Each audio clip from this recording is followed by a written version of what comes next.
Hello అందరికీ welcome to Mahathi tailoring. 32 size blouse paper cutting అయితే ఈ వీడియోలో నేను మీకు చూపించాలనుకుంటున్నాను.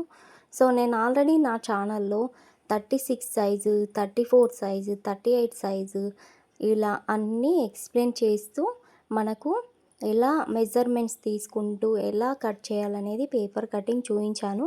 సో ఇప్పుడైతే 32 సైజు పేపర్ కటింగ్ చూపిస్తున్నాను. సో ఇప్పుడు ఈ వీడియో చూసేవాళ్ళు, కొత్తగా టైలరింగ్ నేర్చుకునే వాళ్ళు ప్లీజ్ నా ఛానల్ని అయితే సబ్స్క్రైబ్ చేసుకొని ఈ వీడియోకి లైక్ ఇవ్వడం మర్చిపోకండి. టైలరింగ్ కొత్తగా నేర్చుకునే వాళ్ళకి నా ఛానల్ అనేది బాగా ఉపయోగపడుతుంది. మనమైతే ఇప్పుడు వీడియోలోకి వెళ్ళిపోదాము. నేను ఎలా అయితే నోట్ చేసుకుంటున్నానో 32 సైజు కొలత బ్లౌజ్ ఎవరిది ఉందో వాళ్ళు కూడా ఇలా నోట్ చేసుకోండి. మనం ఫస్ట్ 32 సైజు బ్లౌజ్ నడుము లూజు చూసుకోవాలన్నమాట. నడుము లూజు 32/4 చేస్తే ఎంత వస్తుందో చూడండి. సో 32 టేప్ తీసుకొని మనమైతే ఇలా కరెక్ట్గా 32 వరకు ఇలా ఒక ఫోల్డ్ చేసి ఒక రౌండ్ చేసి చూసుకోవాలి. తర్వాత ఆ రౌండ్కి వచ్చిన మిడిల్ భాగాన్ని మళ్ళీ సగం చేయాలన్నమాట. ఇలా సగం చేస్తే వచ్చిన కొలతనే మనకు 32/4 8 సెంటీమీటర్లు అయితే వచ్చేసింది. చూడండి, మనం ఇప్పుడు చంక డౌన్ 5.5 తీసుకోవాలన్నమాట 32 సైజుకి. అలాగే నెక్ విడ్త్ 2.5 తీసుకోవాలి. తర్వాత మనకు చంక డౌన్ ఎంత ఉంటుందో నెక్ మొత్తం షోల్డర్ పొడవు కూడా 5.5 ఉంటుంది. బ్లౌజ్ పొడవు అంటే ఎవరైతే ఈ 32 సైజ్ వాళ్ళు ఉన్నారో హైట్ ఉంటారు, కొంచెం లావు అంటే పొట్టిగా ఉంటారు. 32 సైజ్ అయినా సరే వాళ్ళ హైట్ని బట్టి మనము 14 లేదా 15 అలా తీసుకోవచ్చు. ఈ 4 బండ గుర్తులు గుర్తు పెట్టుకుంటే మనం ఈజీగా బ్లౌజ్ కటింగ్ అయితే చేస్తాం. చూడండి, మీరు కూడా రాసి పెట్టుకోండి. మీకు అర్థం కాకపోతే ఫార్వర్డ్ చేసి వీడియోని ముందుకు జరిపి చూసుకోండి. మన దగ్గర ఉన్న పేపర్ని ఇలా అయితే కిందికి ఒక 1/2 ఇంచ్ గ్యాప్ వదిలేసి కింద నిటారుగా ఎల్ షేపు స్కేల్ ఉంటే చాలా బెటర్ అండి. నిటారుగా 90 డిగ్రీస్ అనేది వస్తుందన్నమాట. సో పేపర్ ఉంటే పేపర్ని ఇలా అయితే కట్ చేసుకోండి. క్లాత్ మనకు క్రాస్గా ఉంటే కిందికి నీట్గా ఫినిషింగ్ స్ట్రేట్ ఇచ్చేయాలి. ఇప్పుడు మనము నడుము సైజు ఉంది కదా, 8 ఇంచెస్ నడుము సైజు. 8 ఇంచెస్ ఇక్కడ నుంచి అక్కడికి మనం మార్కింగ్ వేసుకున్నాం. 32 సైజు బ్లౌజ్ 4/4 చేస్తే 8 ఇంచెస్ వస్తుంది. తర్వాత 1 ఇంచ్కి ఒక మార్కు, 2 ఇంచెస్కి ఒక మార్కు. ఈ 8 సెంటీమీటర్స్ ఏమో ఫస్ట్ పాయింట్ అన్నమాట. తర్వాత 1 ఇంచ్. సో ఇక్కడ ఒక నోట్ చేసుకోండి, నేను ఇంచ్కి బదులు సీఎం అని రాశాను మర్చిపోయి. సో ఇది ముందు గుర్తుపెట్టుకోండి. 1 ఇంచ్ అనమాట. 2 ఇంచెస్కి సైడ్ జాయింట్ల కోసం ఒక మార్క్. 1 ఇంచ్కి ఏమో బ్యాక్, నేను ఇప్పుడు బ్లౌజ్ చూపించాను కదా, బ్యాక్ టక్స్ పెట్టుకుంటాం కదా, దానికోసం 1 ఇంచ్. ఇప్పుడైతే ఇలా మార్క్ వేసుకున్నాక ఇప్పుడు బ్లౌజ్ హైట్ నేనైతే ఇలా 14.5 కరెక్ట్ బ్లౌజ్ హైట్ తీసుకున్నాను. తర్వాత 14.5కి 1 ఇంచ్ కలిపితే 1 ఇంచ్ ఎందుకంటే మనకు ఖర్చులు పోను క్లాత్ అనేది కావాలి కదా. సో దానికోసం 15.5 యాక్చువల్ బ్లౌజ్ పొడవు అనేది నేనైతే తీసుకున్నాను. నోట్ రాశాను కదా, రాసుకోండి మీరు కూడా. సో ఇక్కడ నేను ఇంచెస్ బదులు సీఎం అని రాశాను, గుర్తుపెట్టుకోండి. ఇక్కడ 1 ఇంచ్కి ఒక మార్కు, 2 ఇంచ్కి ఒక మార్కు, అది సెకండ్ పాయింట్, థర్డ్ పాయింట్. తర్వాత నేను హైట్ కొలుచుకున్న తర్వాత ఈ హైట్ని స్కేల్ సహాయంతో నిటారుగా నేనైతే మార్కింగ్ వేసుకున్నాను. అలాగే 1/2 ఇంచ్ కూడా ఖర్చుల పోను, దాన్ని కూడా ఇలా డాట్గా మీకు అర్థం కావడానికి మార్కింగ్ అయితే వేస్తున్నాను. సో మనకు 3 పాయింట్లు అయిపోయాయి కదా. 4th పాయింట్ ఈ బ్లౌజ్ హైట్ అనమాట. ఈ బ్లౌజ్ హైట్ 4th పాయింట్ రాయడానికి నేనైతే మళ్ళీ డాట్గా మార్కింగ్ అనేది వేస్తున్నాను. చూడండి, ఇలా ఈ హైట్ అనేది 15 పాయింట్ మొత్తం హైట్ రాస్తున్నాను. ఇప్పుడు 15.5 అయితే మనకు హాఫ్ పైన కింద పోను 14.5 అనేది బ్లౌజ్ యాక్చువల్ హైట్ అనేది వస్తుంది. 32 సైజ్ బ్లౌజ్కి ఈ హైట్ సరిపోతుంది. ఇది 4th పాయింట్ గుర్తుపెట్టుకోండి. తర్వాత మనకు నెక్ విడ్త్ కావాలి.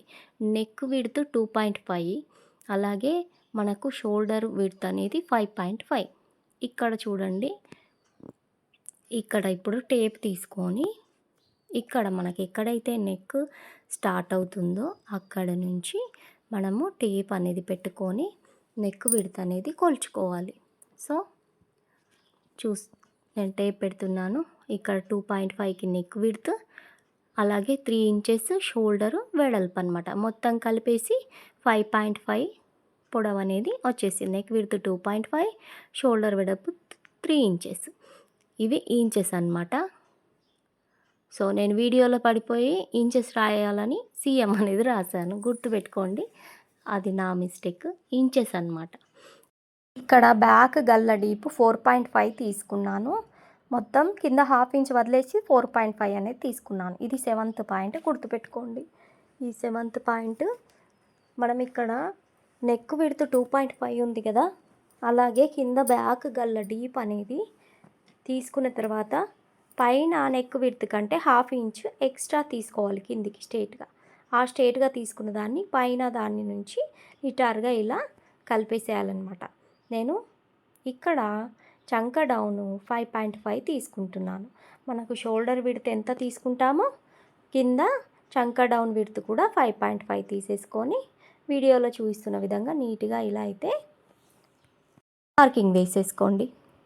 సో స్టెప్ బై స్టెప్ నేను మీకు నంబర్ వైజ్గా వేస్తూ ఎక్స్ప్లెయిన్ చేస్తున్నాను. చూడండి, చంక డౌన్ 5.5, 8th పాయింట్. ఇక్కడ మనము హాఫ్ ఇంచ్ ఎక్స్ట్రా తీసుకున్నాం కదా, గల్ల విడ్త్ కిందికి 2.5 కంటే హాఫ్ ఇంచ్ ఎక్స్ట్రా తీసుకున్నాం కాబట్టి ఇది 8th పాయింట్. అలాగే చంక డౌన్ 9th పాయింట్. ఇక్కడ మనకు చంక కర్వ్ రౌండ్ అనేది 1.5 ఇంచెస్ రౌండ్ తోటి కర్వ్ స్కేల్ పెడితే నీట్గా కర్వ్ అనేది తిరిగిపోతుంది. ఇది 1.5 ఇంచెస్ హైట్ పొడవుతో ఇలా కర్వ్ అనేది తింపుకోవాలి. సో లాస్ట్ పాయింట్ ఏంటంటే మనకు ఆర్మ్ లూజ్, అలాగే చెస్ట్ లూజ్. మనకి ఏదైతే మనకు నడుము రౌండ్ కంటే ఒక 1 ఇంచు ఎక్స్ట్రా ఉంటుంది. నేను ఇప్పుడు చంక రౌండ్ కొలిచాను కదా, 8 ఇంచెస్ వచ్చింది కదా. 8 ఇంచెస్ ఏంటంటే నేను మీకు మళ్ళీ నోట్ చూపిస్తాను చూడండి. మనకి ఏదైతే నడుము సైజు బై 4 చేసాం కదా, నడుము సైజు బై 4 చేసింది మనకు ఆర్మ్ లూజ్ కూడా అంతే ఉంటుంది. నడుము సైజు బై 4 చేస్తే 8 వచ్చింది కదా, ఆ 8 ఇక్కడ మనకు ఆర్మ్ లూజ్ కరెక్ట్గా రావాలన్నమాట. ఇలా వస్తేనే మనకు హ్యాండ్ కటింగ్ అంటే బ్లౌజ్ కటింగ్ అనేది కరెక్ట్గా వస్తుంది. నేను రాసి చూపిస్తాను చూడండి. నడుము లూజు 32 ఇంచెస్ కాబట్టి బై 4 చేస్తే 8 అయింది. 8ని చంక రౌండ్, చంక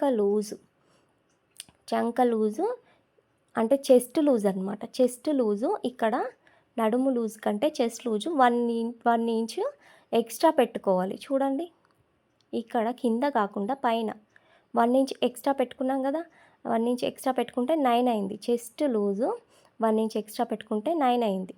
9కి మార్క్ వేసుకున్న తర్వాత చంక రౌండ్ మనకు ఎంత రావాలి, నడుము లూజు బై 4 ఈక్వల్ టు చంక ఆర్మ్ లూజ్ అనమాట. చాలా ఇంపార్టెంట్ అండి. మనకు నడుము లూజ్ ఎంత ఉంటుందో అలాగే చంక లూజ్ కూడా సేమ్ రావాలి. 32 సైజు కదా, 32 సైజ్ని బై 4 చేస్తే 8 వచ్చింది. ఆ 8 కరెక్ట్ కొంచెం ఒక మిల్లీమీటర్ అంత అటు ఇటు అయినా మనకు చంక రౌండ్ అనేది 8 రావాలి. ఆ 8 రావడానికి నడుము లూజ్ కంటే 1 ఇంచ్ ఎక్స్ట్రా చేసి చెస్ట్ లూజ్ అనేది మార్కింగ్ వేసుకోవాలి. అలాగే మనకు చంక డౌన్ కూడా చాలా ఇంపార్టెంట్. కరెక్ట్ 32 సైజ్ బ్లౌజ్ ఉన్న వాళ్ళు ఈ నంబరింగ్స్, ఈ మెజర్మెంట్స్ కరెక్ట్గా గుర్తుపెట్టుకోండి. ఇలా కట్ చేస్తేనే మనకు నీట్గా ఫినిషింగ్ వస్తుంది బ్లౌజ్ కటింగ్లో. స్టిచ్చింగ్లో మనకు ఈ సైడ్ జాయింట్ చేసేటప్పుడు స్ట్రేట్గా రావట్లేదు, క్రాస్గా వస్తుంది అని అంటారు కదా, వాళ్ళకి ఇదే మిస్టేక్ అనమాట. మనకు చంక డౌన్ అనేది ఎక్కువ తక్కువలో తీసుకోవడం వల్ల మనకు కరెక్ట్‌గా మెజర్‌మెంట్స్ అనేటివి రావు. సో, ఇలా చూడండి. ఈ మెయిన్ బండ గుర్తులు గుర్తుపెట్టుకోవాలి. ఈ బ్యాక్ పార్ట్ కట్ చేసిన తర్వాత కరెక్ట్ కింద హాఫ్ ఇంచ్ వదిలేసి 2 ఇంచెస్‌కి ఈ బ్యాక్ పార్ట్‌ని ఇలా ఫోల్డ్ చేసి పెట్టుకున్నాను. సో, వీడియో నచ్చితే లైక్ ఇవ్వడం మర్చిపోకండి. వీడియోని చివరి వరకు చూడండి. చాలా ఎక్స్‌ప్లెయిన్ చేస్తున్నాను అర్థం కావడానికి. అర్థమవుతుందా లేదా కమెంట్ చేసి చెప్పండి. మీకేమైనా డౌట్స్ ఉంటే కమెంట్ రూపంలో అడగండి. చూస్తున్నారు కదా, బ్యాక్ పార్ట్‌ని కింద 2 ఇంచెస్ ఫోల్డ్ చేసిన తర్వాత ఇలా క్రాస్‌గా పెట్టేసుకొని, ఈ క్రాస్‌గా ఎలా పెట్టుకున్నానో అలా మార్కింగ్ అయితే వేసేస్తున్నానన్నమాట. Total marking వేసేయట్లేదు. ఇక్కడ గల్ల దగ్గర నేనైతే వదిలేస్తున్నాను. ఎందుకంటే మనకు బ్యాక్ గల్ల డీప్ ఎక్కువగా ఉంటుంది కదా. సో, మనకు ఫ్రంట్ గల్ల డీపు బ్యాక్ గల్ల డీప్ కంటే ఒక 3 ఇంచెస్ తక్కువగా ఉండాలన్నమాట. చూడండి, ఇక్కడ పైనుంచి కిందికి 7 ఇంచెస్ పెట్టేసుకున్నాను. ఇలా 7 మీకు నచ్చిన విధంగా మనకు నచ్చిన హైట్‌లో పెట్టేసుకోవచ్చు. ఇక్కడ చంక రౌండ్ దగ్గర మార్కింగ్ అనేది వేశాను.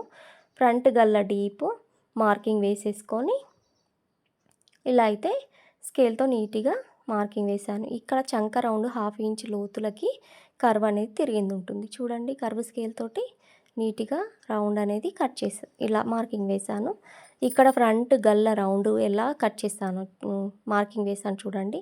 కొంచెం లోపలికి కర్వ్ అనేది తీస్తే మనకు షోల్డర్ అనేది జారకుండా ఉంటుంది. ఇలా లోపలికి కొద్దిగా కర్వ్ అనేది తీయండి, మనకు షోల్డర్ జారకుండా ఉంటుంది. ఇక్కడ హుక్స్ పార్ట్ హైట్ అనేది 5 ఇంచెస్ తీసుకుంటున్నాను. సో, 5 ఇంచెస్ మనకు 1 ఇంచ్ 1.5 ఇంచ్ వెళ్ళిపోతుందన్నమాట. పైన కింద కొలతలకు అలాగే మధ్యలో డాట్ పెట్టుకుంటాం కదా, దానికనేది 1.5 ఇంచ్ కుట్లల్లోకి వెళ్ళిపోతుంది. షోల్డర్ మిడిల్లో ఇలా నిటారుగా ఒక మార్క్ వేసుకోండి. 3 ఇంచెస్ గ్యాప్తో ఇలా 1 ఇంచ్కి ఒక మార్క్ వేసుకొని మిడిల్ డాట్ కిందికి ఒక 1 ఇంచ్ మార్క్ వేసుకొని వీడియోలో చూపిస్తున్న విధంగా ఇలా అయితే మార్కింగ్ వేసుకోండి. 4th డాట్ అవసరం లేదు కాబట్టి ఇలా అయితే మార్కింగ్ వేస్తున్నాను. ఇక్కడ నేను సైడ్లో బ్యాక్ పార్ట్ కంటే కొంచెం ఎక్స్ట్రా నేను మార్క్ వేశాను కదా, అలా వేసుకోండి. ఎందుకంటే మిడిల్ డాట్కి మనకు క్లాత్ అనేది లోపలికి వెళ్ళిపోతుంది కాబట్టి సైడ్ జాయింట్లో కొద్దిగా తగ్గుతుంది కాబట్టి అలా ఎక్కువ తీసుకోవాలి. చూడండి, మార్కింగ్ డాట్స్ కూడా ఇలాగే ఉండాలన్నమాట. నీట్గా ఇలా వేసి కరెక్ట్గా త్రిభుజాకారంలో మిడిల్లోకి ఎండ్ అవ్వాలి. నాకు ఒకసారి బ్యాక్ పార్ట్ కటింగ్ వచ్చిందంటే ఫ్రంట్ పార్ట్ కటింగ్ చాలా ఈజీగా కట్ చేసుకోవచ్చు. ఈ డాట్స్ అనేటివి ఒకసారి మార్కింగ్ వేయడం వస్తే ప్రతి దానికి సేమ్ ఫార్ములా అన్నమాట. డాట్స్, ఫ్రంట్ డాట్స్ పక్కగా గుర్తుపెట్టుకోవాలి. హుక్స్ పార్ట్ అలాగే మిడిల్ డాట్ అనేది షోల్డర్కి నిటారుగా ఇక్కడ హుక్స్ పార్ట్కి 3 ఇంచెస్ దాటి మన బ్లౌజ్ సైజుని బట్టి మనమైతే డాట్స్ అనేటివి మార్కింగ్ వేసుకోవాలి. చూడండి, ఫ్రంట్ పార్ట్ అయితే కంప్లీట్ అయిపోయింది. ఇప్పుడు ఈ మిగిలిన దాంట్లో నేనైతే షేప్ బెల్ట్ రెడీ చేస్తాను. షేప్ బెల్ట్ అయితే ప్రతి ఒక్కరికి 2 ఇంచెస్ ఫోల్డ్ చేస్తాం కదా బ్యాక్ పార్ట్ని, ఆ 2 ఇంచెస్ ఆధారంగా చేసుకొని ముందైతే నడుము లూజు 8 కదా, నడుము లూజు 8 మార్కింగ్ వేసేసుకొని ఈ 8కి 2 ఇంచెస్ ఎక్స్ట్రా మార్క్ వేసేసుకోవాలి. ఇక్కడ స్టార్టింగ్లో 3.5కి మార్కింగ్ వేసుకొని 3 ఇంచెస్ గ్యాప్ ఇలా పెట్టేసుకొని 2.5కి ఒక మార్క్ వేసుకోవాలి. సైడ్ జాయింట్ల దగ్గర 3 ఇంచెస్ మార్క్ వేసేసుకోవాలి. అన్ని కొలత సైజు బ్లౌజ్లకి ఇదే షేప్ బెల్ట్ల మార్కింగ్ అనమాట. వీటన్నింటిని కలిపేసుకుంటూ ఇలా చిన్న కర్వ్ లాగా తింపేసుకుంటే మనకు షేప్ బెల్ట్ల కటింగ్ అనేది వచ్చేసింది. చాలా ఈజీగా షేప్ బెల్ట్ల కటింగ్ అయితే నేనైతే చూపించానని అనుకుంటున్నాను. తర్వాత హ్యాండ్ అనమాట. మనకు హ్యాండ్ పొడవు తెలిస్తే సరిపోతుంది. అలాగే చంక రౌండ్ ఎంత ఉందనేది తెలిస్తే సరిపోతుంది. మనకు చంక రౌండ్ ఎంత ఉంది? 8 అనమాట. నడుము సైజు బై 4 చేస్తే నడుము సైజు 8 వచ్చింది, చంక రౌండ్ 8 వచ్చింది. ఇక్కడ చేతి రౌండ్ కూడా 8 రావాలి. సో, ఆ 8 రావడానికి నేనైతే బ్లౌజు హ్యాండ్ పొడవునైతే ఇలా కిందికి హాఫ్ ఇంచ్ 1 ఇంచ్ ఎక్స్ట్రా తీసేసుకొని హ్యాండ్ పొడవు 5 తీసుకున్నాను. కింద పైన హాఫ్ ఇంచ్ వదిలేసి చూడండి. ఇప్పుడు 8 ఇంచెస్ కాబట్టి 8 ఇంచెస్కి మనము ఎంత అంటే 2.5 ఇంచ్ డౌన్ చేసుకోవాలి. 2.5 ఇంచ్ డౌన్ చేసుకొని ఇక్కడ నీట్గా ఇలా మార్కింగ్ వేసేసుకొని ఇప్పుడు ఇక్కడ మనం ఎక్కడైతే స్టార్ట్ చేస్తున్నామో అక్కడ 1.5 ఇంచ్ స్ట్రేట్గా తీసుకొని ఆ స్టార్టింగ్ పాయింట్ నుంచి ఈ మిడిల్ గీతకు ఈ హైట్ ఎక్కడైతే టచ్ అవుతుందో అక్కడ ఒక మార్క్ వేసేసుకొని చేతి రౌండ్ కిందికి 1 ఇంచ్ లోపలికి తీసేసుకున్నాను. ఇప్పుడు ఇలా చూడండి 1/2 ఇంచ్ ఇలా స్ట్రేట్గా తీసుకొని నీట్గా కర్వ్ స్కేల్ తోటి చిన్న ఎస్ ఆకారంలో మార్కింగ్ అయితే వేసుకోవాలన్నమాట. ఇలా మార్కింగ్ వేసుకున్న తర్వాత హ్యాండ్ కటింగ్ అనేది నీట్గా కంప్లీట్ అయిపోయింది. సో నేను నా బ్లౌజు 32 సైజు పేపర్ కటింగ్ అయితే చూపించానని అనుకుంటున్నాను. సో ఇప్పుడు హ్యాండ్లో ఫ్రంట్ కర్వ్ ఎలా తీయాలంటే ఇక్కడ 1/2 ఇంచ్కి మార్క్ వేసుకొని ఇలా ఫోల్డ్ చేసుకోవాలి. హ్యాండ్ని ఇలా ఫోల్డ్ చేసుకొని మనకు బ్యాక్ సైడ్ ఎక్స్ట్రా వచ్చింది కదా పేపర్, అదే ఫ్రంట్ కర్వ్ అన్నమాట. చాలా ఈజీగా హ్యాండ్లో ఫ్రంట్ కర్వ్ అయితే ఇలా కట్ చేసుకోవచ్చు. పర్ఫెక్ట్గా ఫ్రంట్ కర్వ్ అయితే ఈ మెథడ్లో మనము కట్ చేసుకోవచ్చు. కొత్తగా టైలరింగ్ నేర్చుకునే వాళ్ళకి ఈ మెథడ్ అయితే చాలా ఉపయోగపడుతుంది. అయ్యో ఫ్రంట్ కర్వ్ ఎలా కర్వ్ తీయాలో ఏమో అని అనుకునే వాళ్ళకి అనమాట. సో నేనైతే 32 సైజు బ్లౌజ్ పేపర్ కటింగ్ అయితే నీట్గా ఎక్స్ప్లెయిన్ చేశానని అనుకుంటున్నాను. వీడియో నచ్చితే ప్లీజ్ లైక్ ఇవ్వండి, షేర్ చేయండి, సబ్స్క్రైబ్ చేసుకోవడం మర్చిపోకండి. టైలరింగ్లో మీకు ఏమన్నా డౌట్స్ ఉంటే ఖచ్చితంగా కామెంట్ రూపంలో అడగండి. ఈ వీడియో మీకు ఎలా యూజ్ అయిందో కామెంట్ చేసి చెప్పండి. చాలా పర్ఫెక్ట్గా అర్థమయ్యే విధంగా ఎక్స్ప్లెయిన్ చేశానని అనుకుంటున్నాను. Thank you for watching.